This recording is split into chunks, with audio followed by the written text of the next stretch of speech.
Ikaw ba ay isang placeholder, GF o boyfriend? Yung tipong ginagawa mo ang lahat para sa kanya, kahit na wala namang kayong relasyon talaga. Lahat ng obligasyon ng isang karelasyon ay ginagawa mo kahit na hindi ka naman niya mabigyan ng label. Hawak ka niya ngayon, pero oras na makahanap siya ng better sa'yo, handa ka niyang bitawan at wala kang karapatang magreklamo. Wala kang karapatang magalit dahil alam mo kung ano ang pwesto mo sa buhay niya. Maaaring matagal na kayong dalawa pero hindi ibig sabihin noon ay espesyal na ang namamagitan sa inyo. Ang kwentong ibabahagi sa atin ng ating letter sender na si Kate ang tutulong para masagot ang mga katanungan mo sa iyong isipan kung ano ba ang label na meron ka sa buhay ng taong kasama mo ngayon. Si Kate isang placeholder, GF, sa loob ng mahabang panahon. Makatakas nga kaya siya sa pinili niyang sitwasyon. Sabay-sabay nating alamin ang kanyang kwento ng pag-ibig, buhay at pag-asa sa nangungunang Barangay Love Stories. Dear Papa Dudut, binigay ko naman ang lahat, bakit kulang pa rin ang sinukli niya? Ako nga pala si Kate, naging placeholder girlfriend sa loob ng halos isang dekada. Nagsimula ito nang nakilala ko si Joe, 28 years old. 10 taon ang tanda nito noon sa akin nang una ko siyang nakilala sa unang trabahong pinasok ko sa industriya ng call center. Call center agent ako noon samantalang siya naman ay naging trainer ko. Nagka-crush na ako sa kanya una pa lang dahil nga malakas itong magpatawa at syempre may itsura. Naging madalas ang aming pagsasama dahil even after work, niyayaya niya kami ng team ko para mag-unwind. At dahil doon ay mas lalo akong nagkagusto sa kanya dahil mas nilakasan pa nito ang kanyang karisma sa mga baon niyang kwento at bagong papuri sa akin. Noong natapos ang training ko ay hindi pa rin nawala ang komunikasyon naming dalawa. Madalas ako nitong tinetext at tinatawagan. Naramdaman kong mas espesyal pa ako sa kanya lalo na noong inaaya na ako nitong mag-date. Dati kasi hindi ko iniisip na magkaroon kami ng chance na mapag-isa dahil nga madalas kaming buong team ang inaaya niya sa labas. Doon na kami nagsimulang magkaigihan. Aminado akong mabilis akong na-fall sa kanya dahil inaabot nito sa akin ang buong atensyon niya. Inihintay ko na nga lang na ligawan ako nito dahil yun na lang ang kulang. Habang hindi pa niya sinasabi yon, naging willing akong maging kalambingan niya. Kalandian at kasama tuwing gusto niya. Ginagawa namin lahat ng pwedeng gawin ng dapat ay ginagawa lamang ng magkarelasyon. Nakontento ako sa ganong setup kahit na walang label. Na-enjoy ko naman yon lalo't alam kong nahulog na ako sa kanya. Alam kong hindi ilusyon ang ganap sa aming dalawa noon. Madalas kasi ako nag-i-stay sa apartment niya. Inihintay niya ako madalas matapos sa work para makapunta na kami sa apartment niya. At doon na magpalipas ng oras at minsan ay matulog. Ganon din ako sa kanya. Kapag napapalitan noon ang schedule ko, ako naman itong matyagang naghihintay sa kanya. Hindi naman lingid sa kalaman ng ibang tao na may something sa aming dalawa. Yun nga lang ay hindi ko noon masagot ang mga tanong nila sa akin kung kami na raw ba. Wala naman kasing kaming label noon. Ang alam ko lang ay ginagawa ko ang lahat ng obligasyon ng isang karelasyon sa kanya at tinatanggap niya yon ng buo.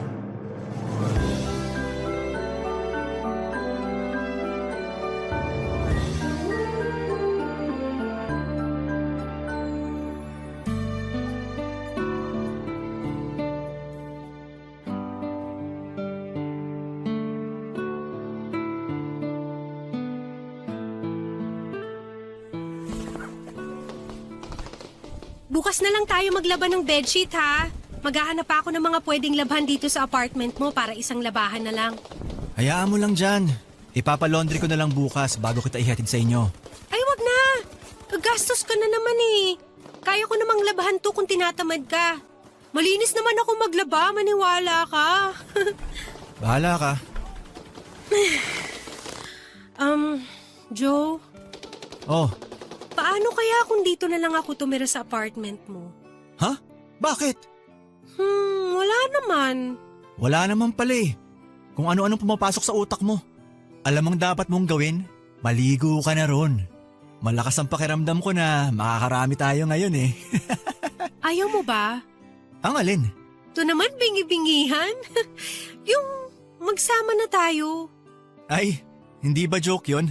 Mukha ba nakikipaglokohan ako? Hay, bakit ba kasi gusto mo magsama na tayo? Ayaw mo ba? Sagutin mo muna yung tanong ko. Nauna ako magtanong eh. Para may mag-alaga na sa'yo. Kaya mo namang gawin yon kahit hindi ka tumira dito eh. Nabibitin kasi ako sa pag-aalaga sa'yo pag paminsan-minsan lang. Gusto ko sana araw-arawin eh. Sakto naman na sa akin yung paminsan-minsan para di nakakaumay. Siyempre para di ka rin mapagod. Uy, hindi ako mapapagod alagaan ka ah. Yun nga ang goal ko sa buhay eh. Ang babaw naman ng goal mo. Ayaw mo ba nun? 18 ka pa lang. Huwag mong gawing goal ang relasyon. Masyado ka pang bata para mag-focus dito. So may relasyon na talaga tayo? Mali ako doon. Hindi ata ako naging malinaw. Ang ibig kong sabihin, huwag ako ang gawin mong goal sa buhay. Magpakasawa ka muna sa pagiging bata. Tapos after nun, pwede na tayong dalawa? Hindi ko pa alam. Sa totoo lang, di relasyon ang focus ko ngayon eh. Marami pa kasi akong gustong gawin. Malapit na ako mag-30 kaya gusto ko muna mag-explore. Marami akong mga bagay na gustong gawin at subukan. Maraming bagay o maraming babae? Both! Seryoso ka ba dyan?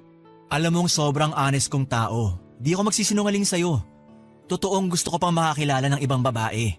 Gusto kong maging sigurado bago ako kumagat sa pain. E paano naman ako? Ano ba ako sa'yo? Ano tayo? Masaya tayo. Masaya lang? Ayaw mo ba ng masaya? Ang hirap kasi na yan ang maging sagot ko sa mga nagtatanong kung ano tayo. Yung masaya lang. Eh ano bang pakialam nila? Ang importante, masaya tayo. Di ba masaya ka naman sa atin? Oo, pero mas magiging masaya sana ako kung alam ko kung ano yung posisyon ko sa buhay mo.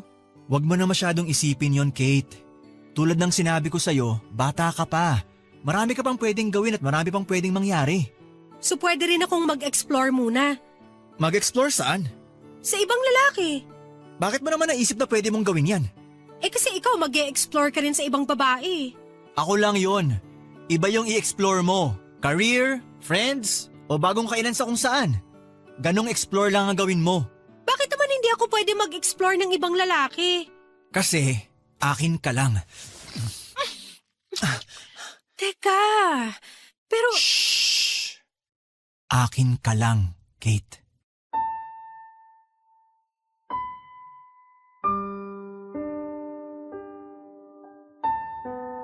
Kinilig ako sa sinabi niyang iyon sa akin nung inangkin niya ako at sinabing para lang ako sa kanya.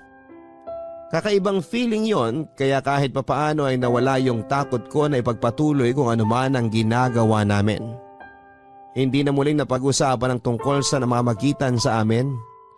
Nakontento na lamang ako sa meron kami. Totoong natitrigger pa rin ako noon sa mga tao nagtatanong kung may label na nga ba kami. Pero hindi ko na lamang masyadong ini-stress ang sarili ko noon. Iniisip ko na lamang ang mga sinabi ni Joe sa akin na masaya naman kami sa kung ano ang meron. Dinasal ko na lamang din syempre na balang araw, le-level up kung ano man yung meron sa aming dalawa. Mabilis na lumipas ang maraming buwan, pero wala pa rin akong kasiguraduhan sa kung ano ako noon kay Joe. Hanggang isang araw ay mas naging maliwanag na kung ano nga ba ang katayuan ko sa buhay niya. Hindi ko makakalimutan ang araw na nalaman ko kung ano ang balak niyang gawin sa akin. Pinapunta niya ako sa apartment niya para mag-dinner. Tinanong ko noon kung kailangan ko bang magdala ng damit pang sleepover. Pero sinabi niya na huwag na raw. Hindi ko alam kung bakit ako biglang kinabahan noon. Nagtungo ako sa apartment niya. Nag-dinner muna kami at doon pa lamang ay na-feel ko nang may balak itong sabihin sa akin. Noong natapos na kami ay sinabi na niya ang plano niya.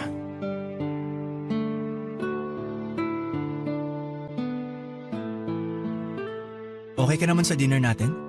Oo, kahit walang dessert. Pwede na tayong mag-usap? Alam mo nung tinext mo ako kanina tungkol dyan, kinabahan talaga ako. Medyo nawala lang ng konti nung nagdi-dinner na tayo. Ay, importante to at sana ready ka. Ano ba yun? May girlfriend na ako. Ano? Andrea yung name niya. Trainer sa ibang call center. Paano kayo nagkakilala? Tropa siya nakakilala ko.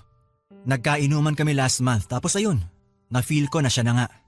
Tapos kayo na agad? Di ko naman alam na sasagutin niya ako agad eh. Pero nakikita pa tayo. May nangyayari pa sa atin. Joe, meron pang ako. Nandito pa ako. Oh, bakit galit ka? Tayo ba?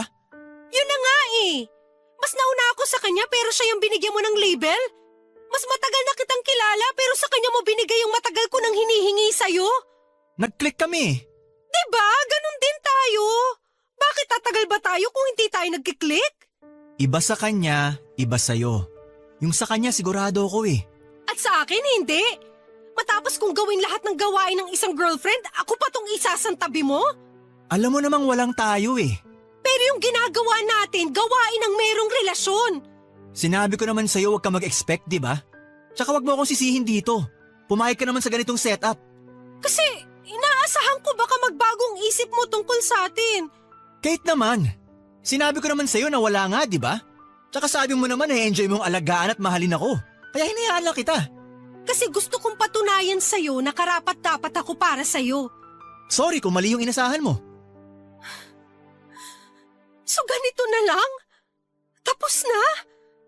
Wala na ako sa buhay mo ngayon? Ay, ayaw naman kitang mawala eh.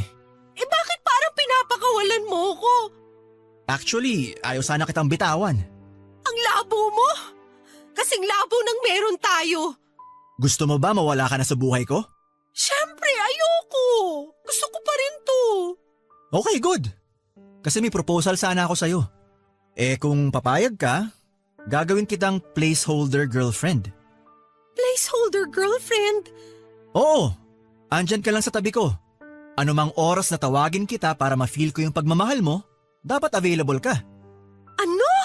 Teka, makinig ka muna kasi bago ka mag-react ng ganyan. Iba ka talaga. Kung sakaling di mag-work yung relasyon namin ni Andrea, babalikan kita. Gagawin ulit natin yung mga ginagawa natin. At paano kung hindi kayo magkahiwalay? Eh baka nga hanggang ganito na lang tayo. Baka nga hanggang dito na lang tayo. Pero kung ako sa'yo, patusin mo na to. Hindi natin alam, baka nga nabibigla lang ako kay Andrea. Kung willing to wait ka, baka pwede pa tayo sa susunod. Habang hinihintay ko yung time na yon, makakausap pa ba kita? Makakasama? Pwede naman. Pwede pa rin tayo magkita o mag-usap, pero limitado na. At depende sa progress ng relasyon namin ni Andrea. Hindi ko alam, Joe. Pumayag ka na. Maniwala ka. Para rin naman sa'yo to. Hindi ko alam pero napapayag ako noon ni Joe sa gusto niyang mangyari. Naging placeholder GF ako sa kanya. Ayoko siyang mawala noon papadudod kaya kahit nakakababa ng dangal ang gustong mangyari ni Joe. Pinilit ko na lang na gustuhin kung yon ang paraan para magkaroon pa rin ako ng komunikasyon sa kanya. Kung yun naman kasi ang paraan para hindi mabitin ang chance ako sa kanya ay gagawin ko. Naging bihira naman ang pag-uusap at pagkikita namin. Singit lang ako noon sa oras niya at kapag nakikita kami ay madalas ay dahil may away silang dalawa ni Andrea. Naging ganon ang sitwasyon ko sa buhay ni Joe na nakasanayan ko na. Nalaman ko rin na naging placeholder BF itong si Joe sa unang nitong GF. Doon daw niya unang nalaman kung ano ang ibig sabihin nun. Mas matanda ng 15 years ang babae sa kanya. At matagal din daw siyang naging placeholder BF para doon sa babae. Kung hindi naman daw kinasal yung babae, siguro raw ay patuloy pa rin ang pagiging placeholder BF niya rito. Yun daw ang last na babaeng sineryoso niya at sinabi niyang baka si Andrea na yung kasunod. Nasaktan ako noong sinabi niya yon sa harapan ko pero nagpanggap na lamang akong okay. Naisip ko kasi na baka kapag pumalag pa ako ay baka iwan ako nito. At hindi pa ako handa noon. Natapos ang relasyon nila Andrea at Joe makalipas lamang ang halos 2 taon. Ako ang unang tinawagan ni Joe para ibalita yon. Hindi maitago noon ang tuwa ko lalo na noong inaya niya akong magstay sa kanya ng 2 linggo. Inanda ko ang gamit ko at nagplano ako kaagad para makatulong sa pag-move on ni Joe. Ramdam ko naman noon na nasasaktan pa rin siya kaya naman minabuti kong ipa-feel sa kanya ang presensya ko para hindi niya ma-feel na nag-iisa lamang siya. Nabuhayan muli ako ng loob papadudot dahil sa nangyari sa kanila ni Andrea. Naisip kong yun na ang pagkakataon ko para umalis sa pagiging placeholder GF. Naisip kong baka this time ay maging GF na niya ako. Mas dinoble ko noon ang pag-aalaga sa kanya papadudot.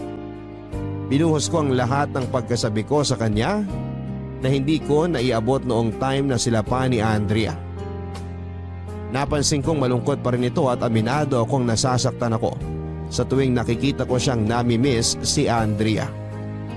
Sinubok kong kausapin siya para gumaan ang loob niya. Pero mas gusto nitong huwag pag-usapan ang nangyari sa kanila ni Andrea. Sinabi niyang mag-focus na lang daw ako bilang placeholder GF. Ginawa ko naman kahit nga noon ay madalas kong nafe-feel na hindi siya interesado sa akin. Nagstay pa rin ako kasi hindi naman nawala ang pagmamahal ko para sa kanya.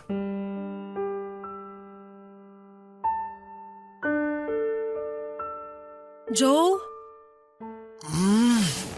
Ano? nagluto ako ng kaldereta. Halika, kumain ka muna. Ayoko. Sige na, please. Ilang araw nang puro isaw at alak ang laman ng tiyan mo. Ano bang pakialam mo? Nag-worry lang naman ako. Sige na, bumangon ka lang saglit. Tapos matulog ka ulit kapag nakapagpahinga ka na after mong kumain. Ang kulit mo. Naganda rin ako ng kape doon, pangpababa ng hangover. Ano ba? Please, kahit konti lang po kainin niyo. Ang kulit-kulit mo. Di ba sinabi kong ayoko? Gusto ko lang namang matikman mo yung kalderetang niluto ko. Eh di ipatikin mo dyan sa mga tambay sa labas. Bakit akong ginugulo mo? Nag-aalala lang naman kasi ako sa'yo. Hindi ko kailangan yan.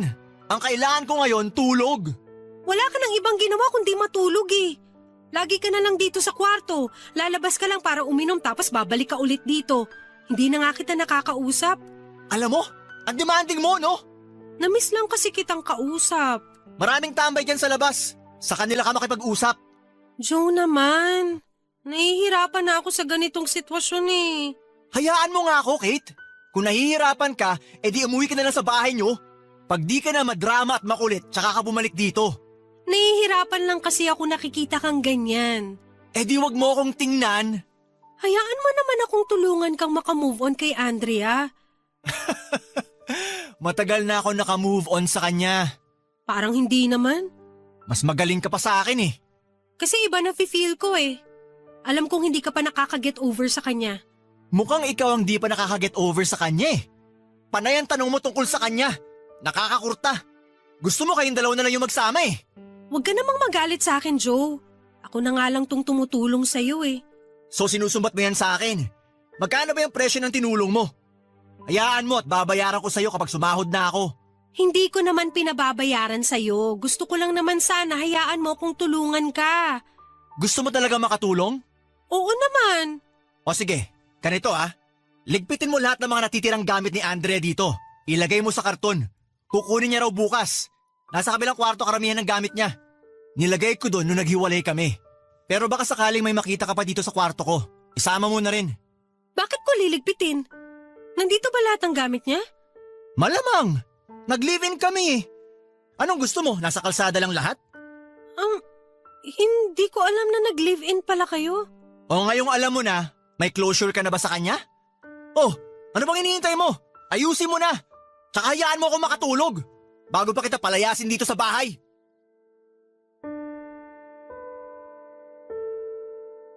Nasaktan ako noon papadudot nang malamang kong binahay niya si Andrea.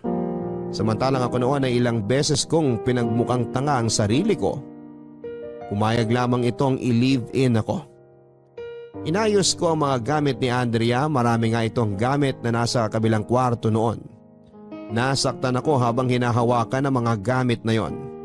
Lalo na yung mga damit niya. May mga picture din silang dalawa na nakita ko sa isang plastic at kahit masakit ay tiningnan ko yon isa-isa. Nagbalik ako sa kwarto ni Joe para hagilapin pa kung meron pang natirang ibang gamit si Andrea at marami pa nga itong underwear sa cabinet ni Joe. Nilagay ko lahat yon sa karton at bago ako lumabas, napansin ko ang cellphone ni Joe. Nanginginig akong kinuha yon habang tulog siya. Alam ko ang password noon ni Joe kaya nabuksan ko yon kaagad. Binasa ko doon ang messages nilang dalawa ni Andrea at nabasa ko kung paanong nagmakaawa si Joe kay Andrea para tanggapin siya ulit. Ayaw na ni Andrea pero hindi pa rin klaro sa akin kung bakit sila nagkahiwalay na dalawa. Kinabukasan ay umalis si Joe dahil ayaw daw nitong makaharap si Andrea noon. Ako lang ang pinagbantay nito ng bahay para may magbigay ng gamit ni Andrea. Kabado ako noon at hindi ko alam kung paano haharapin ang babaeng matagal ko nang kinaiinggitan. Nang dumating siya ay niredy ko ang sarili ko dahil marami akong gustong sabihin at itanong sa kanya. Tinulungan ko siyang hakutin ang mga gamit niya at noong time na nailagay na yon lahat sa sasakyan niya, nilakasan ko na ang loob ko na kausapin siya. Nagpaunlak naman siya pero pansin kong galit ito at mukhang sa akin niya yon irirehistro.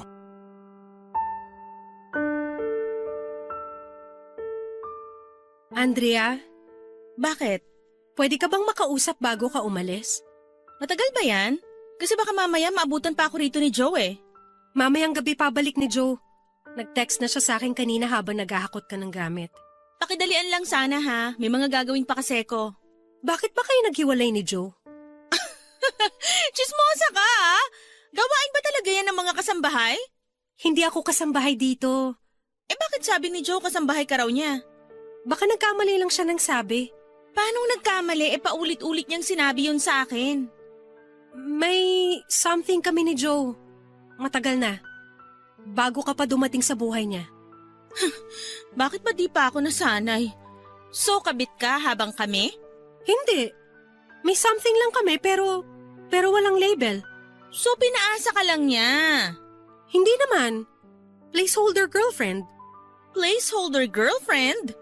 Yung parang karelasyon at yung ginagawa ko lahat ng obligasyon ng isang karelasyon pero walang kami. Tapos kapag Gets ko na.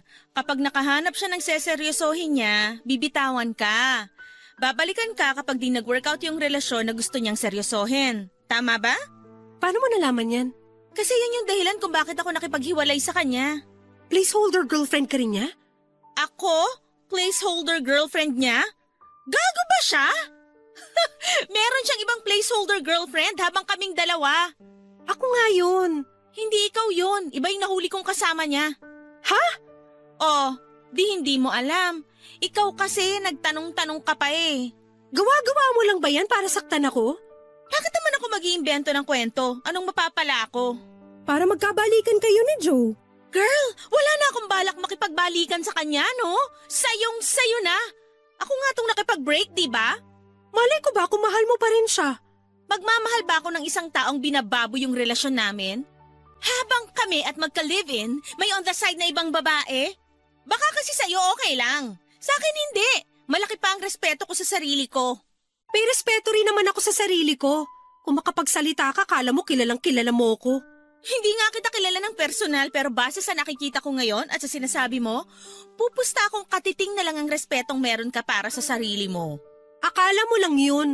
May respeto ka sa sarili mo? Sure ka? Respeto ba sa sarili yung maging placeholder girlfriend? Yung umasa sa taong halatang nagmamahal ng iba? Yung umasa kahit na alam nilang wala naman silang mapapala?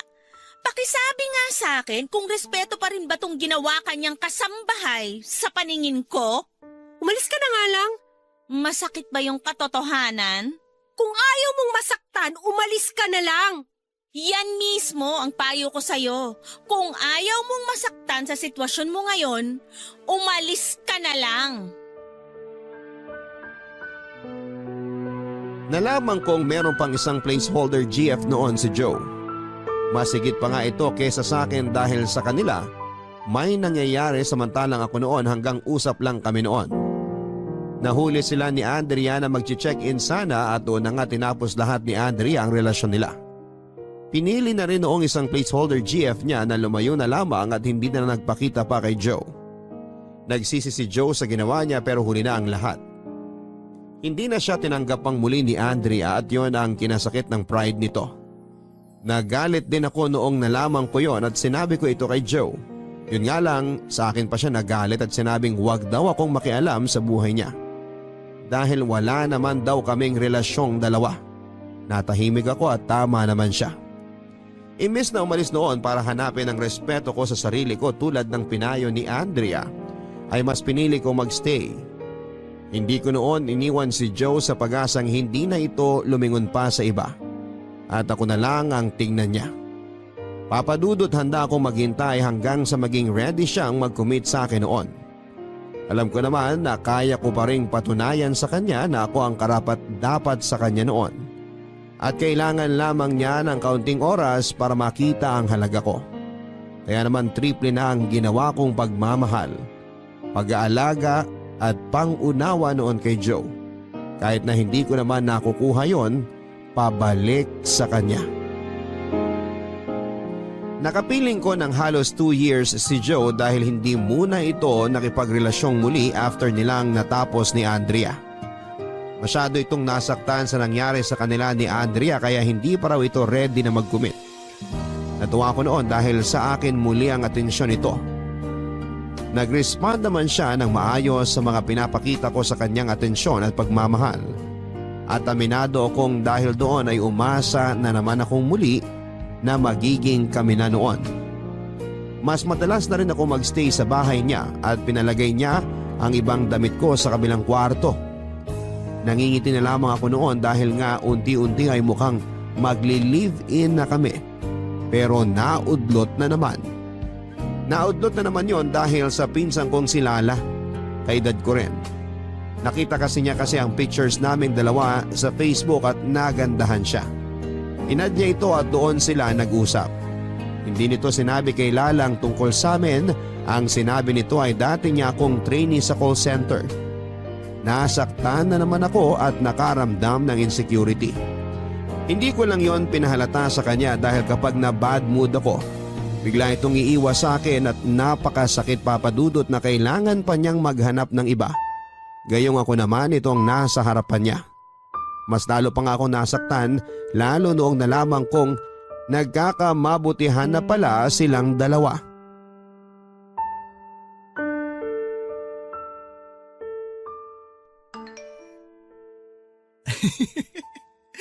Oh, kanina ka pa nakangiti dyan ah. Mukhang good mood ka. Sinong kausap mo? Pinsan mo. Si Lala? Siya lang naman yung kilala kong pinsan mo eh. Good mood ka nga. Ang sarap kasi kausap ng pinsan mo.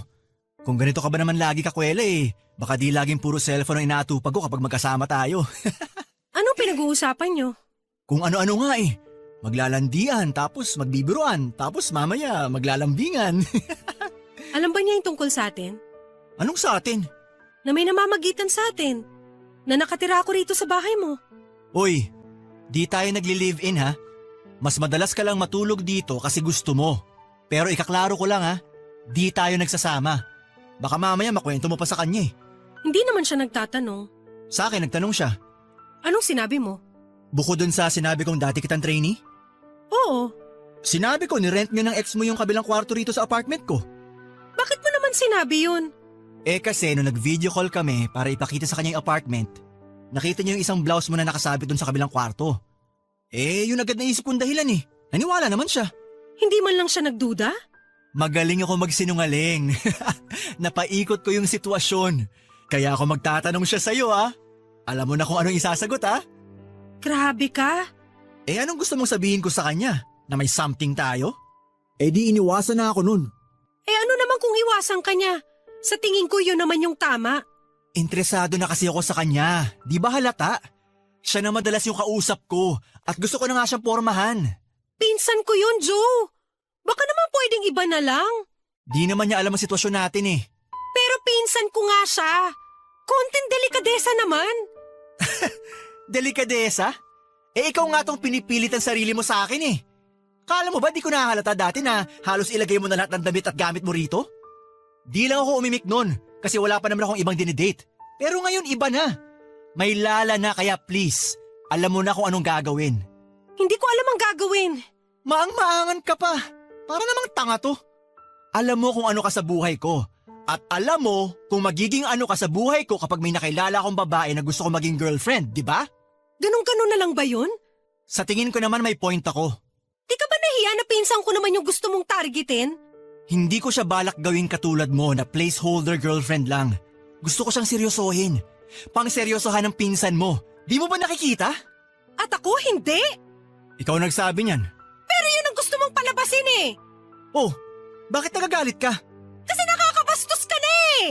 Para sabihin ko sa'yo, ikaw mismo ang bumabasto sa sarili mo. Ikaw to pumayag sa ganitong sitwasyon eh. Kung ayaw mo naman ng una pa lang, di naman kita pipilitin. Di ko ugali yun. Kasi mahal kita kaya ako pumayag. Eh wala na ako magagawa dyan. So tapos na tayo dahil meron ka ng balak ligawan? Pwede pa rin namang ipostong sa atin. Kaya nung nangyari kay Andrea. Pipila na naman ako hanggang sa matapos kayo ni Lala. Oo, pero wag mo namang ipagdasal na matapos kami agad ng pinsan mo. Grabe! Kate, iuwi mo na lahat ng gamit mo ha. Para kapag dinalo ko rito si Lala, dapat wala na siya makitang gamit mo. May panty ka pa ata sa ilalim ng kama. Check mo nga. Nabastos ako sa ginawa ni Joe, Papa Dudut. Talagang pinsang ko pang pinatos niya. Naging silang dalawa ni Lala at hindi na muling nagparamdam sa akin si Joe. Ako itong sitanga noon, panay lang ang hintay kung kailan ako kakausaping muli ni Joe. Wala akong ibang ginawa noon kundi ang umiyak lalo't hindi siya nagre-reply sa mga messages ko kahit sa ang social media account niya. Nagalit pa nga ito minsan nang sinubukan ko siyang tawagan kasi magkasama pa raw sila noon ni Lala. Sinubukan ko mag-focus sa work ko at ibang gawain sa bahay para hindi ko na siya maalala pa. Pero parang nananadya ang pagkakataon. Tinawagan ako ni Joe para pumunta sa apartment niya. Ako naman itong marupok, pumunta ako kaagad noon. May nangyari sa amin at hindi ako pumalag. Nalaman kong bihira pala silang magkita ni Lala dahil madalas out of town ang work ng pinsang ko. Nalaman ko rin na nagle-live-in na sila na nakapagpadurog sa akin. Pero bihira naman daw umuwi noon si Lala. Nag-level up ang pagiging placeholder GF ko kay Joe, Papa Dudut. Nung kay Andrea kasi walang nangyayari sa aming dalawa pero noong si Lala na ang GF nito, madalas na nagsisiping kami kapag wala ang pinsan ko. Naging instant kabit ako kung tutuusin at dahil doon ay parang mas nanabig ako kay Joe. Mas nabaliw pa nga ata ako sa kanya dahil noong hindi ko na makayanan pa ang sitwasyon. At dahil gusto ko na ring mas solo si Joe ay nagsumbong na ako kay Lala.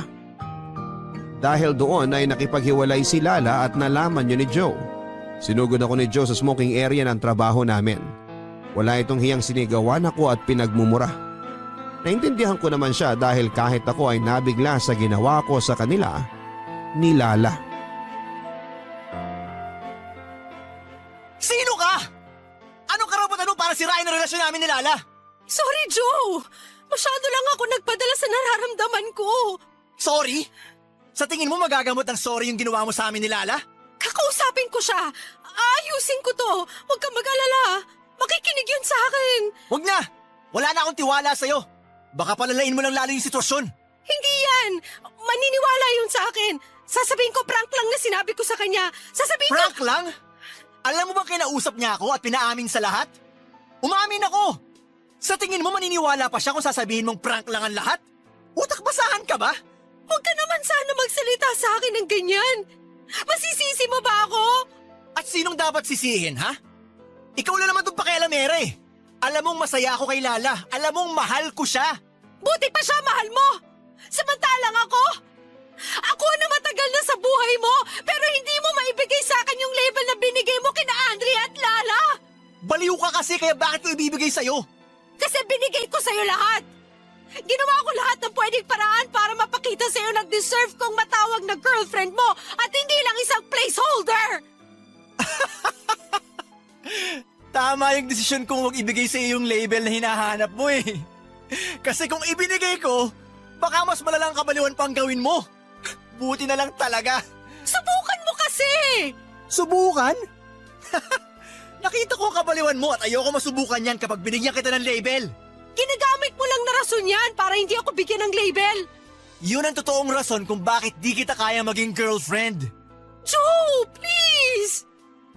Ngayong wala na kayo ni Lala, baka pwede magsimula tayo ulit. Magsimula? Baliw ka na talaga, no? Sa tingin mo gusto ba kitang makita? After mong sirain yung relasyon namin ni Lala? Ayusin natin to. Baka naman kasi may dahilan kaya kayo natapos na dalawa. Baka talagang tayo yung para sa isa't isa. Natapos kaming dalawa dahil sa'yo. Dahil pakialamera kang baliw ka. Willing naman akong bumalik sa pagiging placeholder girlfriend mo eh. Ha? Seryoso ka? Oo, At sa tingin mo ba, gusto ko bang isali ka sa buhay ko ngayon? pwede naman. Ilusyonada! Wala na akong tiwala sa'yo. Paano ko makakasiguro na sa next relationship ko, di ka nasasaltikin? Hindi na. Mali ko talaga yung ginawa ko na sinabi ko kay Lala yung tungkol sa atin.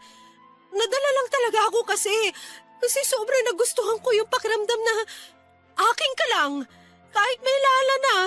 Hindi ako sa'yo. At hindi ako magiging sa'yo. Please, huwag ka magsalita ng tapos. Tinatapos ko na ngayon yung namamagitan sa atin. Ayoko na sa'yo. Huwag mo nang ipapakita yung mukha mo sa akin, ha? Please, Joe! Nagmamakaawa ako sa'yo. Please, huwag mo ako iiwan. Hindi ko kaya. Magpapakamatay ako! Di magpakamatay ka. Baka mas matahimik pa ang buhay ko kapag wala ka na. Joe! Kahit wala ng label, kahit bumalik tayo sa dati, huwag ka nang mawala, please, please, hindi ko pa kaya. Huwag mo naman ako biglain ng ganito. Di sana nag-isip ka muna bago mo sinira yung relasyon namin ni Lala. Joe! Joe!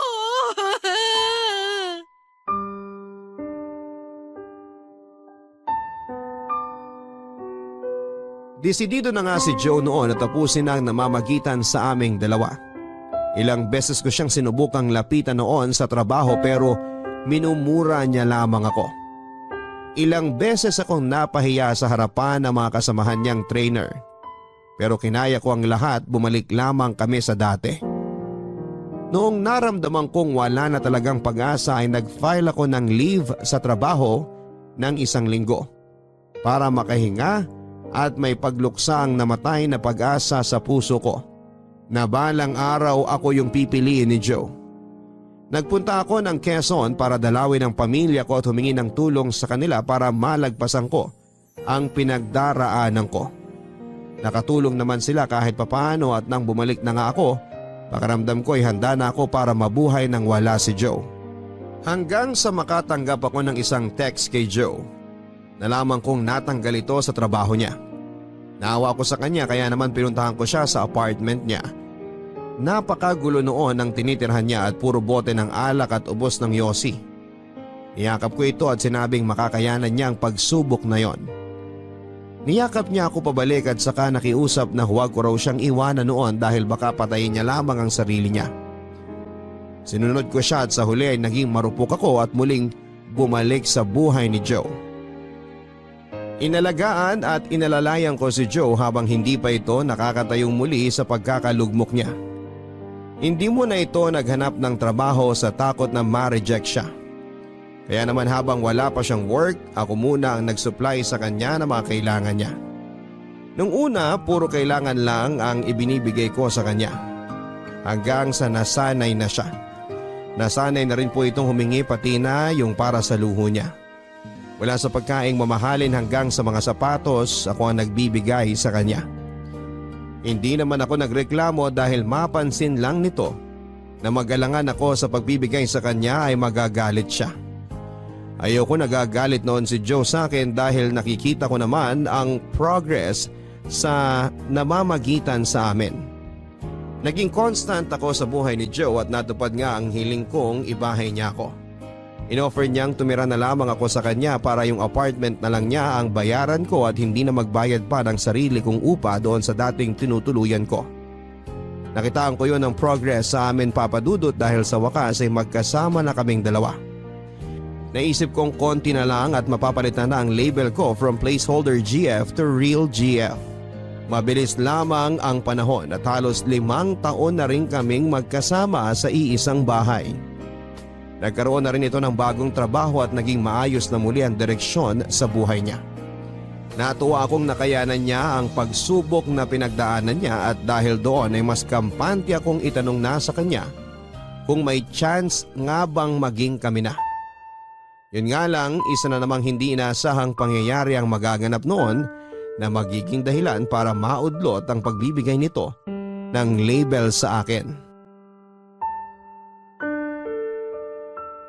Pwede ba tayong mag-usap? Bakit? Ang dami ko kasing napapansin sa'yo lately eh. Alam mo kung mangi-issue ka lang, huwag mo na ituloy.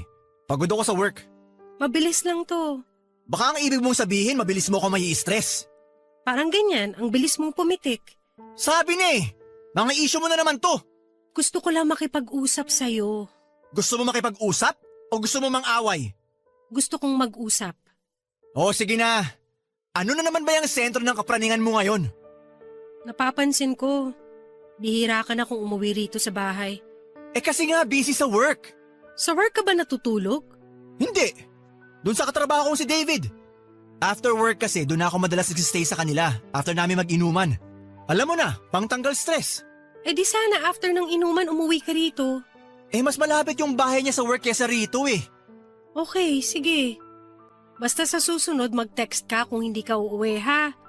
Ay, demanding na naman po siya. Hindi naman sa demanding, ayoko lang mag-alala. Napapraning ka lang kasi. Huwag mo na nga akong gawing tanga. Kunwari ka pa nag-aalala pero ang totoo, napapraning ka lang talaga. Oo, siguro nga ganun. Masisisi mo ba ako? Wala tayong label eh. Tapos lately lagi mo ko iniiwasan. Tapos bihira ka pang umuwi rito. Ano mong gusto mong maramdaman ko? Eh di yung dapat maramdaman ng isang placeholder girlfriend. Wala. Wala. Hindi kasi pwedeng wala. Almost 10 years na ako nagsisilbi sa'yo. Almost 10 years ko nang inaalay ang buhay ko sa'yo. Wala akong ibang naging karelasyon dahil ikaw yung gusto ko. Tapos gusto mo wala akong maramdaman? Paano yun? Aralin mo kung paano. Talaga bang wala lang ako sa'yo? Talaga bang sa loob ng halos 1 dekada wala akong naging puwang sa buhay mo? Placeholder girlfriend. Ano pa nga ba? Hanggang doon na lang? Matapos ang lahat ng ginawa ko? Matapos lahat ng sakripisyo ko, hindi mo man lang ako pwedeng tawaging girlfriend mo? Alam mo kung ano tong pinasok mo. Hindi ko alam na tong pinasok ko hanggang ganito lang talaga. Eh bakit kasi umasa ka? Kasi akala ko may chance! Magli5 taon na tayo nagli-live-in ngayon. Iba pa yung mga taon na nagtiis ako na makita kang may karelasyong iba. Samantalang ako na yung nasa harapan mo. Ako na yung mas handa magbigay ng kailangan mo pero sa ibang tao ka pa rin nakatingin. Alam mo, pass muna ako sa usapang to. Talagang pagod ako eh. Sinong gagawa ng mga bagay na ginawa ko para sa'yo? May kilala ka bang ibang babae na handang maging on the side lang habang kumakalantari ka sa iba? May kilala ka bang ibang babae na handang ibigay sa'yo lahat ng laman ng ATM niya hanggang sa huling sentimo? May iba bang babae para sa'yo na uunahin ang luho mo kaysa makabili ng gamot niya sa tuwing tinatrangkaso siya dahil bugbog na siya sa trabaho para lang mabuhay ka? So nanunumbat ka naman ngayon. Pass na talaga ako sa ganitong usapan. 37 years old ka na, Joe! Wala ka pa rin bang balak pumirme sa iisang babae? At yung iisang babae na sinasabi mo ikaw? Bakit? Meron pa bang iba? Oo! May girlfriend ka na naman! Dapat kasi next month ko nasasabihin sa'yo Masyado ka naman kasing atat maghalongkat. Oo na, aaminin ko nang meron nga. Balak na rin namin mag-live-in ng dalawa. Kawork ko siya. Yung mga araw na hindi ako natutulog dito, doon talaga ako nagsistay at hindi kay David. Kaya naman pala, lumuluwang na yung cabinet mo.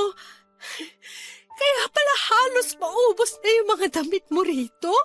Ikaw naman kasi, binigla mo ako. Bala ko naman kasing sabihin sa'yo to Humahanap lang ako ng tiyempo.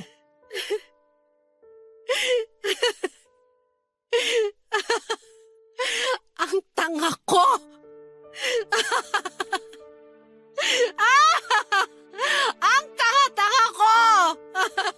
Magiging okay ka lang ba kung ikaw na lang talaga yung mag-isa rito sa apartment?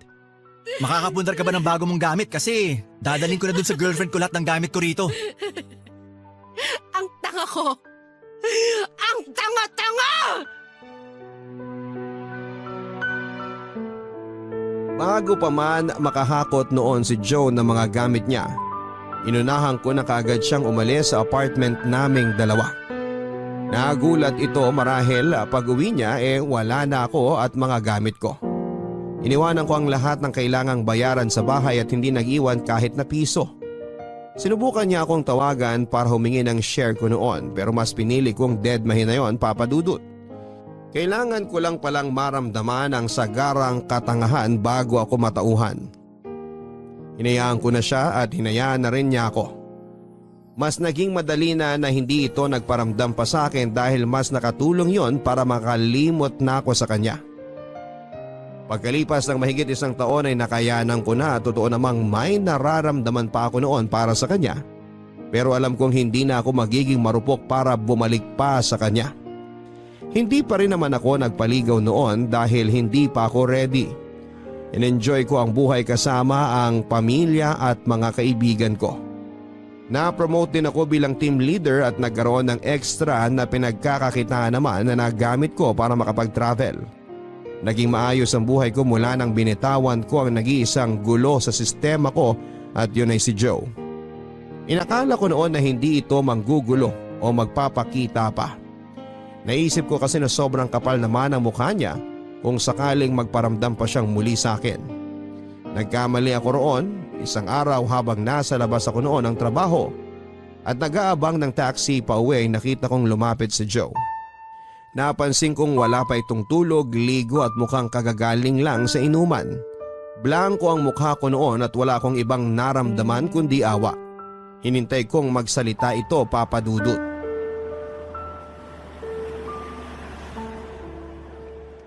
Kumusta ka na? Okay naman. Ikaw, mukhang hindi ka okay ah. Napansin mo pala. Eye bags, maduming pantalon, magulong buhok at maputlang balat. Sinong hindi mapapansing hindi ka okay? Huwag mo nang ipagdiinan. Hayaan mo na ako. Ang importante sa akin, nalaman kong okay ka. Thank you. Pwede ka bang makausap? Ano pa bang ginagawa natin ngayon? Baka pwedeng mag-usap tayo sa bahay ko. Ano? Hindi ako pwede. Kailangan ko nang umuwi, may early flight ako bukas. Wow! Nakakapagbiyahe ka na pala ulit. Good for you. Oo, good for me talaga. Kasi kung binabad ko yung sarili ko sa'yo noon, wala akong ibang mapupuntahan kundi kusina at kwarto mo lang. Pero masaya ka naman nun, di ba? Oo, kasi akala ko tama yung ginagawa ko. Masaya ka kasi tama yung nararamdaman mo para sa akin nun. Mahal mo talaga ako. At walang mali sa pagmamahal. Tama ka naman, walang mali sa pagmamahal. May mali nga lang sa taong minahal. Aray naman. May iba ka pa bang sasabihin? Sa bahay ko na sana gustong ituloy lahat eh. O bakit dun? Paano kapag nandun ang kalivin mo? Wala na kami. Since last month pa. Kaya naman pala. Anong kaya naman pala? Kaya pala ganyan ang itsura mo at kaya pala nilalapitan mo ulit ako ngayon. Kailangan mo ba ulit ng placeholder girlfriend? Kate, hindi. Kailangan ko na ng GF. At ako na ba yung napili mo maging girlfriend mo? Wow! Natauhan na ako. Nung time na niloko ako nung last girlfriend ko, na-realize ko kung sino yung totoong nagmamahal sa akin. At ikaw yun. Ay, niloko ka? Anong pakiramdam na bumalik sa'yo ang karma? Please, Kate. Alam ko may pagkakamali ako sa'yo. Pagkakamali? Bakit tunog isa lang? Marami kang pagkakamali sa akin. At nandito ako ngayon para itama lahat yun. Sinong nagsabi sa'yo na gusto ko pang itama mo yun? Kailangan kong itama para maging maayos na tayo. At sino nagsabi sa'yo na gusto ko maging maayos tayo? Para maging tayo na ulit. Maging tayo ulit? Aba, naging tayo pala nang hindi ko alam? I mean, maging tayo na talaga. Ngayon pa? Bakit? Huli na ba? Bakit Bakit ngayon lang? Dahil ba wala ka ng options? Dahil iniisip mo ako na lang yung tanga-tangang lalapit at papayag sa'yo? May pinagsamahan kasi tayo, kaya iniisip ko baka may second chance pa to. Second chance? Nakailang chance ka sa akin dati, Joe? Lumagpas ka na sa bilang ng mga daliri ko sa paa at kamay. At pinagsisisihan ko yun. Hanggang dyan na lang ang pwede mong gawin. Magsisi. Wala na ba talaga? Hindi mo na ba ako mahal? Mahal pa rin kita. Yun naman pala eh, so bakit? Pero, mas mahal ko na ang sarili ko ngayon. Ang tagal bago ko to natutunan. At ang kapal ng mukha mo para lumapit sa akin ngayon at sabihin lahat ng to. Matapos ng impyernong pinagdaanan ko, talaga bang iniisip mong babalik pa ako sa'yo? Kate, please. Kahit ngayon lang, Joe.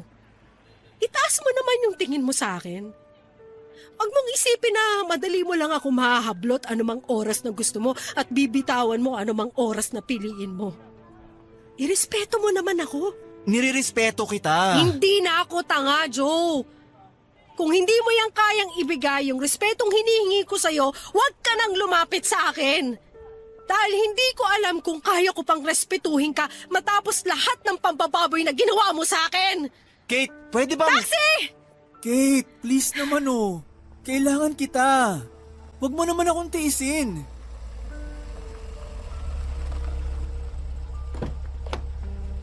Sana mahanap mo na yung kapayapaan na kailangan mo para sa sarili mo. Sorry, pero hindi ako ang makakapagbigay sa'yo nun.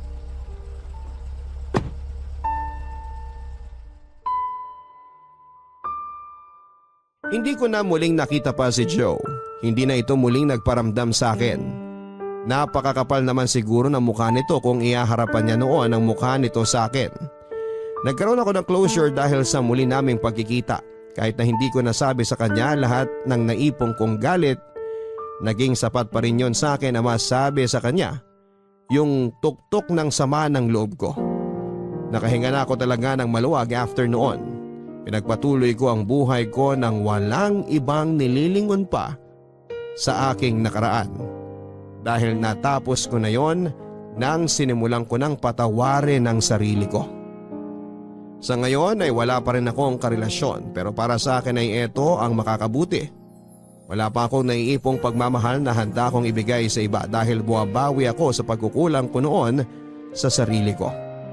Ginawa ko ang lahat para mapatunayan ko sa sarili ko sa pagkakataong ito na ako naman ang pipiliin ko. Hindi na ako papayag na may isa na namang Joe ang magiging dahilan para muli kong talikuran ang sarili ko. Maraming salamat po Papa Dudut sa pagbasa ng aking liham, ang inyong kabarangay forever, Kate. Sa mga panahong hindi ka pinili ng iba, piliin mong talikuran sila para harapin ang sarili mo. Maraming tao ang pwedeng umabuso ng pagmamahal mo para sa kanila, marahil ay iniisip nila na kahit na anong mangyari ay hindi ka mawawala. Patunayan mo sa kanila na oras na hindi mo maramdaman ang pagmamahal at respeto nila. Kaya mo silang talikuran at tanggalin sa listahan ng mga taong hindi mo kailangan. Balang araw ay makakahanap ka rin ng isang taong hindi mo na kailangang ipagpilitan ang sarili mo sa kanya. Makakahanap ka rin ng isang taong para sa kanya, ikaw lang ay sapat na. Hanggang sa muli, ako po ang inyong Papa Dudut sa mga kwento ng pag-ibig, buhay at pag-asa. Dito sa Barangay Love Stories number 1. Na makinig tayo sa mga nakatatanda upang wala tayong pagsisihan pagdating ng araw. Ikaw kabarangay, gaano mo kahandang pangatawanan ng bunga ng iyong kapusukan? Dear Papa Dudut, kumusta po? Bago ko po umpisahan ang pag-share ng life story ko, ay pabati po muna ng isang mainit at magandang katanghalian sa inyo at sa ating mga kabarangay. Itago niyo na lamang po ako sa pangalang Vanji, 28 years old at taga-subaybay ng Barangay Love Stories. Sobrang natutuwa po ako sa mga kwento na itinatampok ninyo na talaga namang kinapupulutan ng aral sa buhay. Yun po ang dahilan kaya naisip kong sumulat sa inyong programa upang ako naman ang makapagbahagi. Magsisimula po ang lahat noong 19 years old ako. Teenager pa lamang at aminado po akong may katigasan na ang ulo ko, Papa Dudut. Siguro kasi ayun din yung panahon na gusto kong i-explore ang mundo sa labas ng 4 na sulok ng bahay namin. Kaso ay nagkaroon naman ako ng striktang magulang. Kaya aaminin kong naging rebelde ako sa sarili kong paraan at madalas na hindi nakikinig sa mga payo at pangaral nila. That time ay kasabwat ko lagi sa pagpapasakit ng ulo ng parents ko ang pinsan at kabarkada kong si Dana. Magkaedad lamang kami, Papa Dudut, kaya super close namin. Ang paborito namin gawin ay gumala at kasama ng apo doon yung hilig namin na magpunta sa mga sayawan sa mga barangay, lalo na tuwing may fiesta.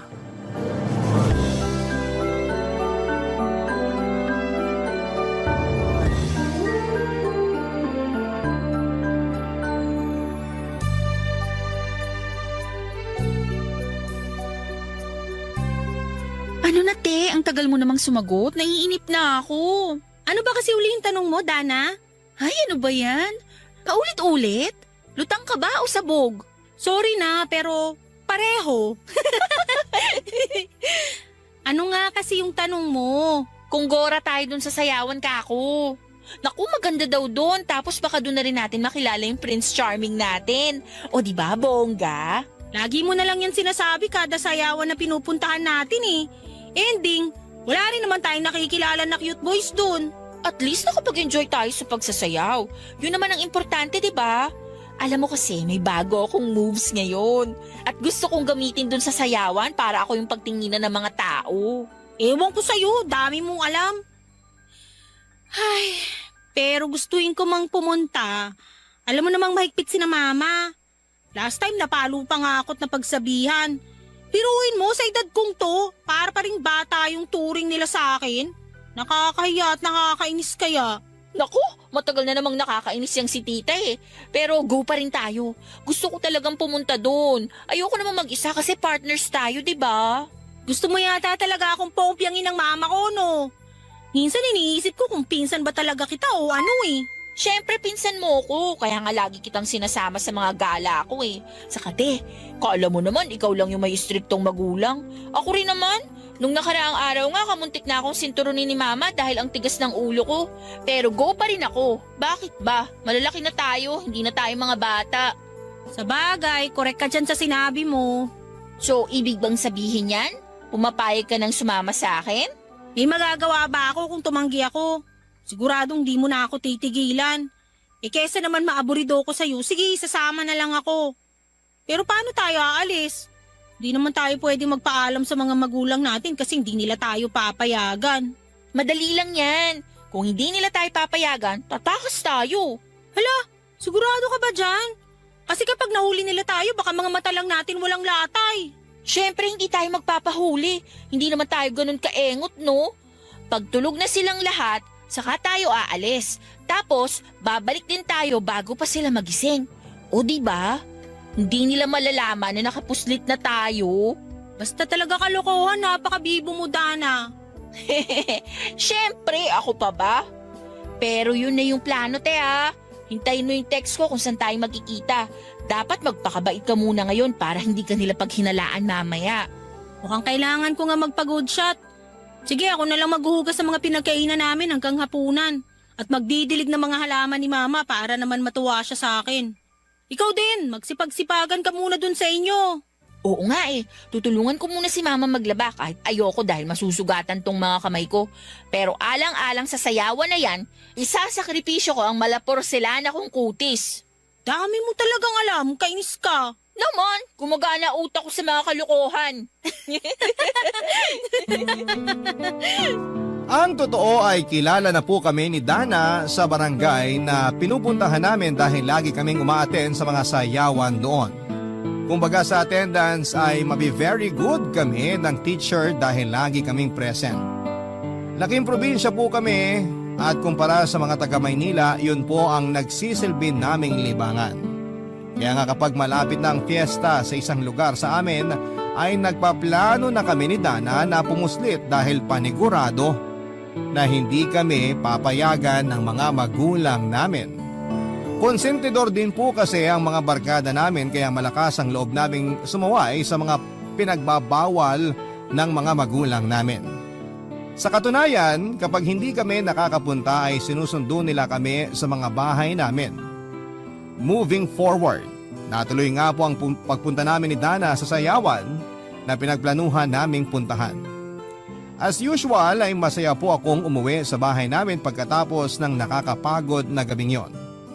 At kahit na pinaulanan na naman ako ng sermon ng mama ko matapos niyang magkaidiya sa pagtakas namin ay wala po akong pakialam, Papa Dudut.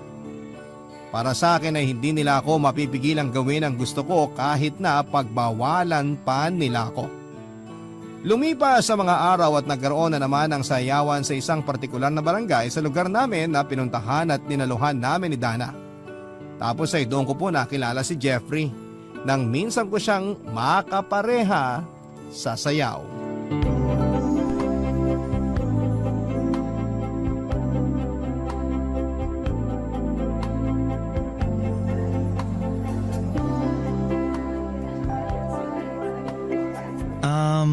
Pwede ko bang malaman ang pangalan ng magandang dalaga sa harap ko?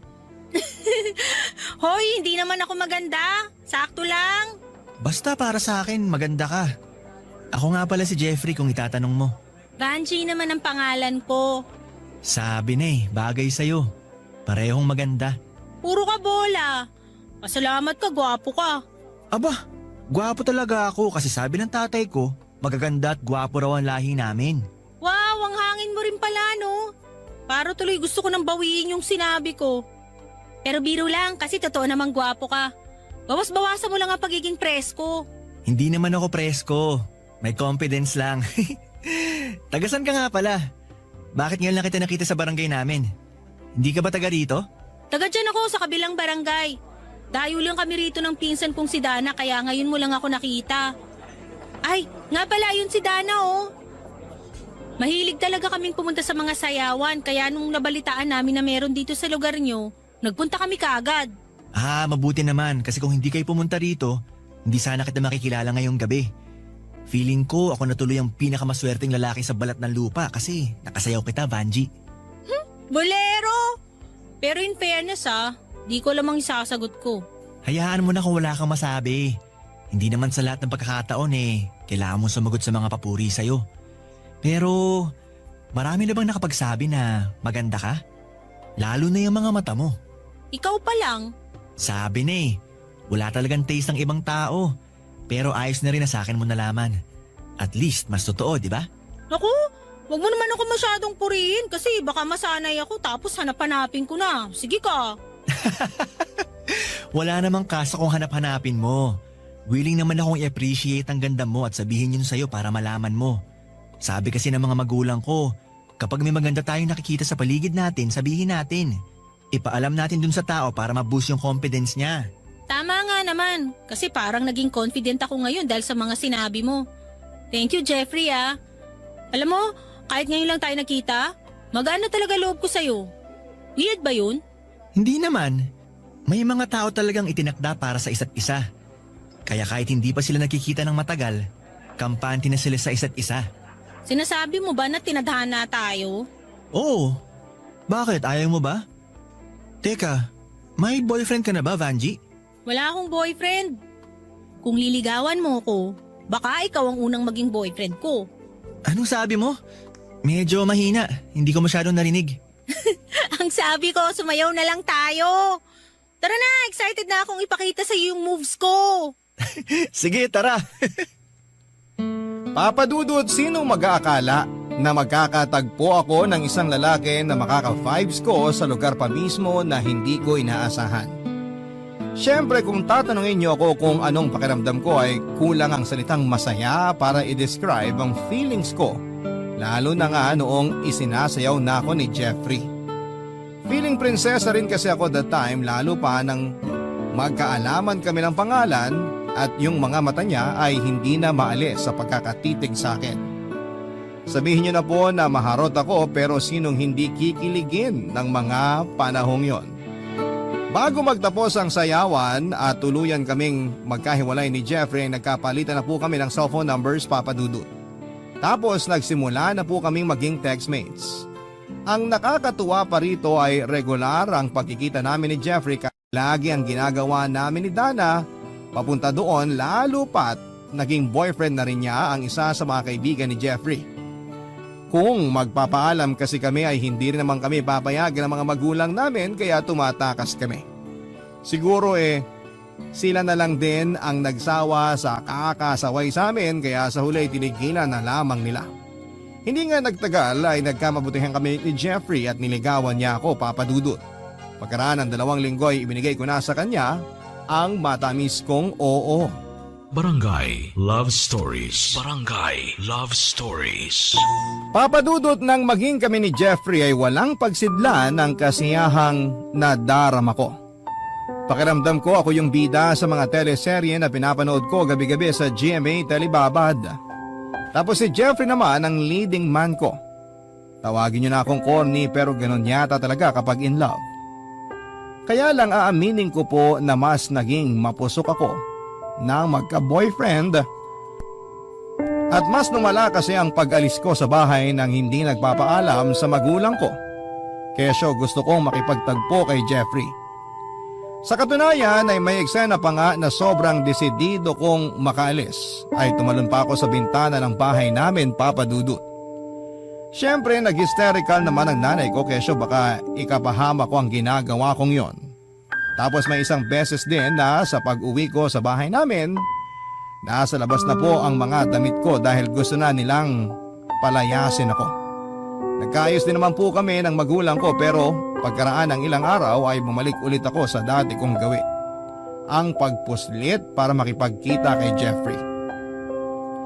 Hindi niyo po ako masisisi dahil para sa akin ay si Jeffrey ang safe and comfort zone ko. Kapag kasama ko siya ay ligtas ako at malaya dahil nakakatakas ako sa mga responsibilidad sa bahay namin. Nang mga panahon na yon ay naging bulag at bingi po ako sa payo ng mga magulang ko dahil sa pagmamahal ko sa boyfriend ko. Bukod sa pagiging mapusok, mas naging matigas ang loob ko, Papa Dudut. Isang gabi, pareho kaming lasing ni Jeffrey at may nangyari sa amin.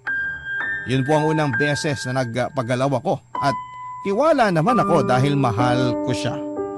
Sa loob ng 3 buwan namin bilang magkasintahan ay 3 beses na pong may nangyayari sa amin ni Jeffrey, Papa Dudut.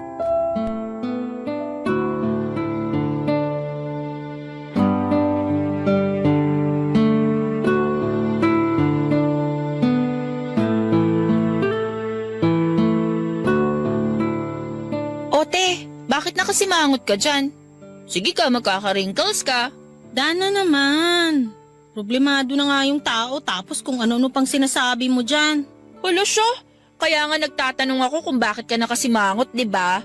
Ano ba kasing problema? Ay, di ba kasi ako nagkakaroon? Wait, absorb ko lang ha. Menstruation ba yung tinutukoy mo na hindi ka pa nagkakaroon? Oo, ilang araw na akong di pa nagkakaroon. Kinakabahan na ako, te. Gaga, bakit ka naman kakabahan? Nangyayari talaga yun kahit na sa sinong babae, kahit na sabihin mong regular ka. Malay mo, nagbago yung cycle mo. Hintayin mo lang kasing dumating. Bihira, dati naman ayaw na ayaw mo nagkakaregla kasi hindi mo kaya yung sakit ng puson. Tapos ngayon... Intindihin mo kasing mabuti, Dana. Hindi naman ako matatakot na ma-delay ang menstruation ko kung wala naman akong dahilan para matakot. Wala ka! Ibig sabihin, gaga ka talaga! Shh! Huwag ka maingay. Mamaya marinig pa tayo ni na mama, maghinala pa yun. Huwag kang ang OA. Magkasama sila ni mama dun sa labas nagpapapedicure. Oh, pero seryoso ba yan? Kaya ka ganyan ka problemado kasi baka buntis ka? Aray! Ano ka ba? Ba't mo ako pinalo? Ayan, kasi ang kulit mo. Sinabing huwag ka maingay. Pero oo, pinoproblema ko nga yun kasi nga, baka may laman na tong tiyan ko. Sino nga ba? Si Jeffrey, malamang. Alam mo, pag di ako nakapagpigil, sasabunutan na talaga kita. Kalma lang, te. Huwag akong pagbuntunan mo ng inis mo. Kakaloka ka naman kasi.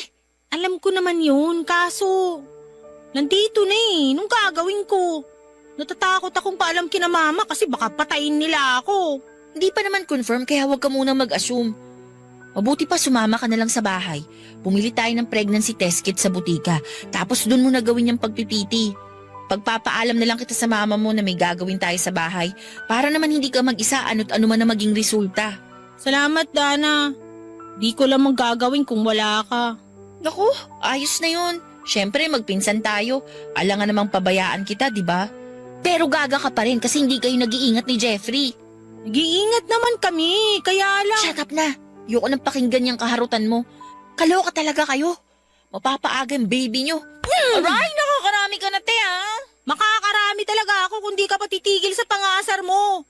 Gantong kabado na nga yung tao eh. Papa Dudut, ayaw ko pong maniwala na posibleng buntis ako kaya delay ang menstruation ko. Pero deep inside ay natatakot na po talaga ako. Regular kasi ako nagkakaroon kaya hindi ko mapigilang mag-worry. Tapos ay hindi pa kami gumagamit ng proteksyon ni Jeffrey kapag may nangyayari sa amin dahil ang sabi niya ay marunong naman siya at alam niya ang gagawin para hindi ako mabuntis. Nang araw na yon ay sumama po ako sa bahay ni Dana para mag-pregnancy test. At nang tumambad sa akin ang 2 linya, indikasyon na positibo ako ay hindi labis saya kundi matinding takot ang naramdaman ko, Papa Dudut. At unang-una na roon ay yung takot sa magiging reaksyon ng mga magulang ko. Inalo at dinamayan po ako ni Dana matapos kong sabihin sa kanya ang mga kinakatakutan ko dahil sa unexpected pregnancy na meron ako ngayon. Nagiyakan nga po kami noon, Papa Dudut, tapos ay naisip ko na higit kanino man, kailangan ko ang tatay ng baby ko. Doon po ako nakipagkita kay Jeffrey para sabihin sa kanya ang balita. Pero kung ano namang positibo ng resulta ng pregnancy test, ay siya namang negatibo ng reaksyon ni Jeffrey matapos malaman na magkakaanak na kami. Nang mga sandaling yon ay unti-unting gumuho ang lahat ng mga pangarap ko sa buhay at wala akong magawa kundi tingnan lamang ang mga yon habang nawawasak at nasisira.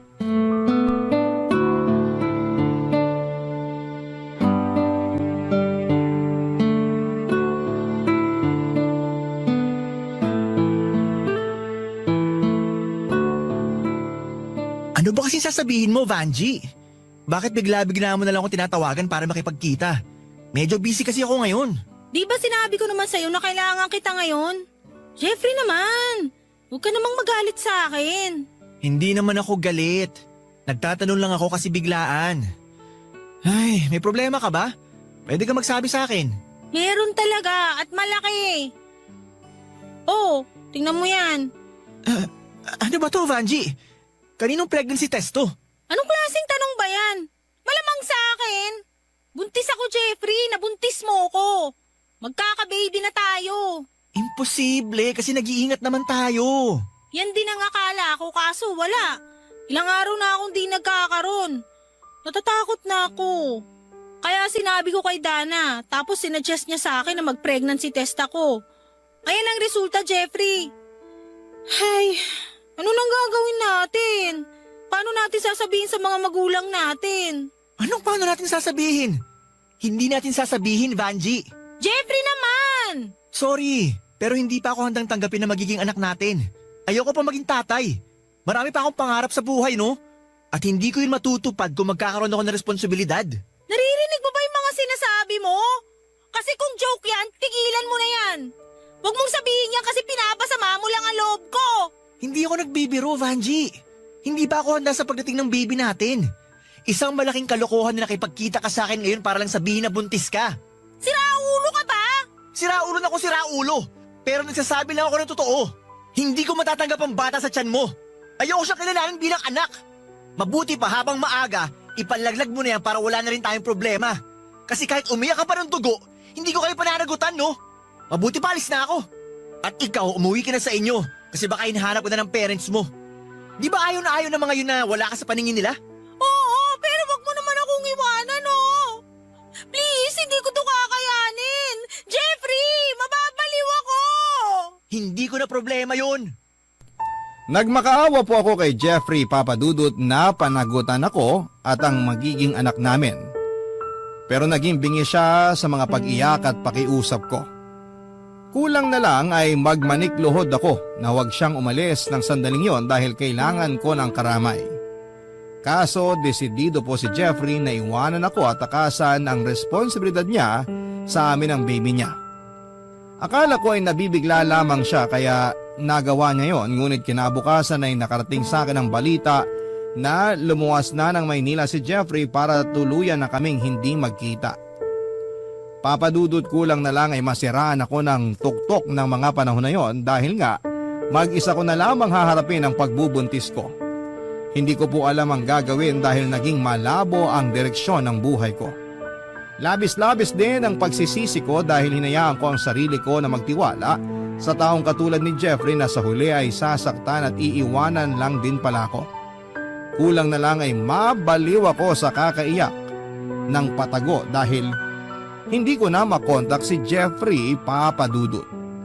Daig ko pa yung nagluluksa sa patay dahil pakiwari ko ako yung namatay ng panahon na yon. Barangay Love Stories. Barangay Love Stories. Papadudot, marami po akong naiisip gawin ng mga panahong yon. Tulad ng pagpapalaglag sa anak ko gaya ng sinabi ni Jeffrey para matapos na yung mabigat na dalahin sa aking dibdib. Sobrang depressed at stress na po ako, plus hindi ko pa rin sinasabi sa magulang ko ang sitwasyon ko. Tanging si Dana lamang po ang nakakaalam at karamay ko pag nagbe-breakdown ako. Pero syempre hindi naman po palaging nasa tabi ko ang pinsan kong yon dahil may iba rin siyang pinagkakabalahan. Kaya kapag ako na lamang mag-isa ay doon ako mas nag-iisip ng kung ano-anong hindi magagandang bagay. May punto na tinuloy ko ang planong pagpapalaglag sa baby na nasa tiyan ko sa pamamagitan ng pag-inom ng mga gamot at inuming mapapait gaya ng alak upang pinsalain ang sanggol na dinadala ko. Umabot din ako sa punto na tumatalon ako sa may bintana ng bahay namin para madisgrasya ang baby ko. Pero nagdaan pa po ang ilang araw at nanatiling nasa tiyan ko pa rin ang bata. Doon ko na po inamin kay Dana ang mga pinaggagawa ko. Tanda ko pa na nagalit siya sa akin pero kinausap at binigyan niya ako ng payo tungkol sa tama at mas mainam kong gawin. Aaminin ko na malaki ang naitulong ng usapan namin yon para maibsan ang bigat na dinadala ko.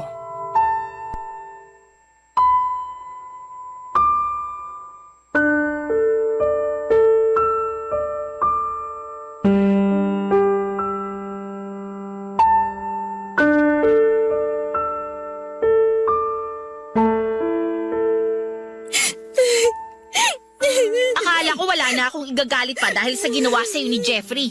Pero parang mas magagalit ako sa pinagagawa mo sa sarili mo at sa baby mo, Vanji. Okay ka lang ba talaga? Paano mo yun naisip? Hindi ko rin alam, Dana. Basta ang nasa isip ko lang mawala na yung baby sa tiyan ko para matapos na rin yung problema ko. Pero pati sarili mo nilalagay mo sa kapahamakan. Paano kung may nangyaring masama sa'yo? Ano na lang ang mararamdaman namin? Sige nga, paano ang parents mo? Vanji naman? Hindi ka ba talaga nag-iisip? Anong magagawa ko kung yun lang naisip ko? Sige nga, kung ikaw nasa posisyon ko, anong matinong maiisip mo? Wala, diba? Tapos iniwan pa ako ni Jeffrey. Nawala siya na parang bula. Hindi mo lang alam kung paanong gabi-gabi hindi ako makatulog ng maayos, kakaiyak at kakadasal sa Diyos na sana hindi na lang ako magising kinabukasan kung mararamdaman ko lang uli yung sakit na pinagdadaanan ko. Pero ewan ko ba, sa kabila kasi ng lahat, nandito pa rin ako. Nandito pa rin ang baby namin ni Jeffrey. Isa lang kasing ibig sabihin yan. Hindi nyo pa time ng anak mo.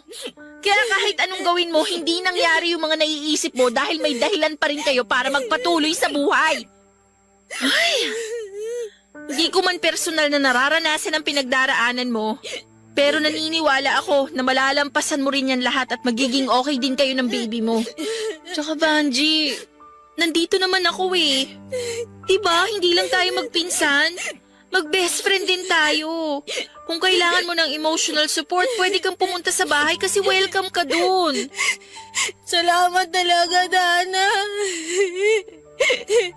Lagi ko namang sinasabi sa'yo na kung wala ka, baka naglalakad na ako sa kalsada na walang damit pang itaas. Ewan ko sa'yo. Pero seryoso, normal yun kasi pamilya tayo eh. Ang pamilya, hindi yan nag-iiwanan kahit na anong mangyari. Kaya nga naisip ko rin na bakit hindi mo nalang sabihin sa parents mo, sa mama mo, para naman matulungan ka rin nila at maalalayan. Hindi mo habang buhay na maitatago sa kanila ang pagbubuntis mo. Lalaki at lalaki ang tiyan mo, te. Naisip ko rin naman yan. Pero natatakot pa rin kasi kung sabihin sa kanila eh. Tapos iniwan pa ako ng tatay na magiging anak ko. Baka palayasin na talaga ako sa amin kasi nakakahiya akong anak. Di naman siguro aabot sa ganun. Oo, magagalit sila. Pero anak ka pa rin nila, di ba? Sa ngayon, yun lang talagang naiisip kong paraan para kahit paano lumuwag yung dibdib mo at mabawasan ang bigat na dinadala mo. Pagkatapos akong kausapin ni Dana ay nagdasal po ako at lumapit sa Diyos, Papa Dudut. Alam ko naman na hindi ko maitatago ang bata sa tiyan ko ng mahabang panahon kaya may punto si Dana nang sabihin niyang ipaalam ko na sa mga magulang ko, lalo na sa mama ko. Pero takot na takot po talaga ako ng panahon na yon kaya hindi pa rin po ako kumbinsido kung paano ako aamin. Ayoko po kasing dumating sa punto na palayasin ako sa amin dahil saan na lamang kami pupulutin ng magiging anak ko. Ang sabi nila kapag para sa'yo ay para sa'yo. Kumbaga kahit na anong gawin mong alis nito sa sistema mo ay hindi ito mawawala sa'yo. Kaya nga matapos ang mga pumalpakong mga plano na alisin sa katawan ko ang baby namin ni Jeffrey ay tinanggap ko na lamang ang pagbubuntis ko. Marami po akong pagsisisi sa mga kapusukan ko sa nakaraan.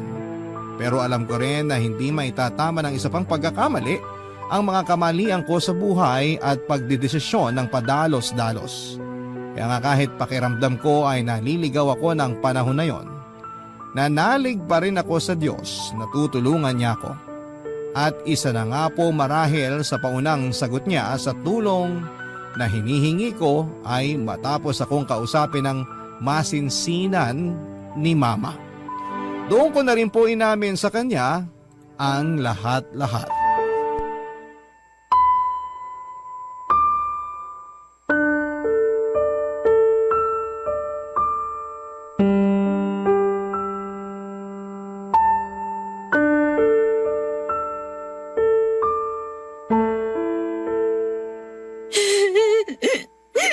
Ma, sorry po. Hindi ko po intensyon na maging kahiyan yun ni Papa. Alam ko po na nagkamali ako kaya humihingi po ako ng tawad. Umahan ka na nga, Vanji, anak. At ituloy ako naiiyak na rin. Pero, di po ba kayo galit sa akin? Hindi niyo po ba ako palalayasin sa bahay natin? Bakit ko naman gagawin yun? Ngayon pa talaga na pinagbubuntis mo ang apo namin ng papa mo. Napakasama ako namang nanay kung gagawin ko yun. Nalulungkot ako sa nangyari sa'yo, anak, pero hindi ko magagawa na itakwil ka. Siyempre, mahal kita kahit pasaway ka. Mama naman eh. O bakit? Totoo naman, di ba? Kung nagagalit man ako ngayon, hindi sa'yo. Hindi rin sa baby mo. Kundi sa sitwasyon nyo at sa tatay ng anak mo. Napakawalang hiya naman ang lalaking yon para maglaho na parang bula matapos kang buntisin. Kundi ba naman siya isa't kalahating duwag para talikuran kayo at hindi panagutan? Yan nga rin po ma ang gabi-gabi kong tanong sa Diyos. Kung bakit kailangan kong mag-isang harapin ang pagsubok na to sa buhay. Samantalang dalawa kaming bumuo sa batang to na nasa tiyan ko. Hindi ko po maintindihan. Ang dami kong tanong sa isip na hindi nabibigyan ng kasagutan. Anak, may mga tanong na hindi talaga natin nakukuha agad ang mga sagot. Siguro pagdating ng araw, doon mo na lang masasabi na nasagot na pala yung mga tanong mo sa isip. Tsaka sandali, sino bang may sabi sa'yo na mag-isa mong haharapin ang pagbubuntis mo? Hindi yan mangyayari dahil nandito kami na pamilya mo. Tutulungan ka namin sa abot na makakaya namin para maging magaan sa iyong lahat. Salamat po talaga, ma. Kasi nabunutan ako ng tinik sa dibdib. Pinangunahan lang po talaga ako ng takot kaya hindi ako nakapagsabi kaagad sa inyo. Pero tama si Dana. Dapat matagal ko nang inamin ng totoo habang pinagsisisihan ang mga kasalanan ko sa inyo. Ang tigas po kasi ng ulo ko. Naging pasaway ako at hindi ako nakikinig sa inyo. Normal na maramdaman mo ang matakot kasi naging mahigpit kami sa'yo. Pero naisip ko, may kasalanan din kami. Sana noon pa lang, imbis na lagi ka naming pinagagalitan o pinagbabawalan, kinausap ka namin ng masinsinan. Nang sa ganon, napapayuhan ka namin sa mga bagay-bagay. Bilang magulang, meron din kaming pagkukulang. Siguro, merong dahilan ng Diyos kung bakit nangyari sa iyo ang lahat ng to. Yun para mas maging malapit tayo sa isa't isa, anak. Pangako, lagi mo kaming masasandalan at maaasahan. Malaman pinapaiyak niyo naman po ako Nagsasabi lang ng totoo ang mama. Pwede po bang payakap? Oo naman. Halika, dali.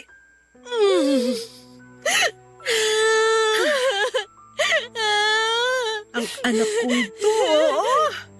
Magiging magulang na rin.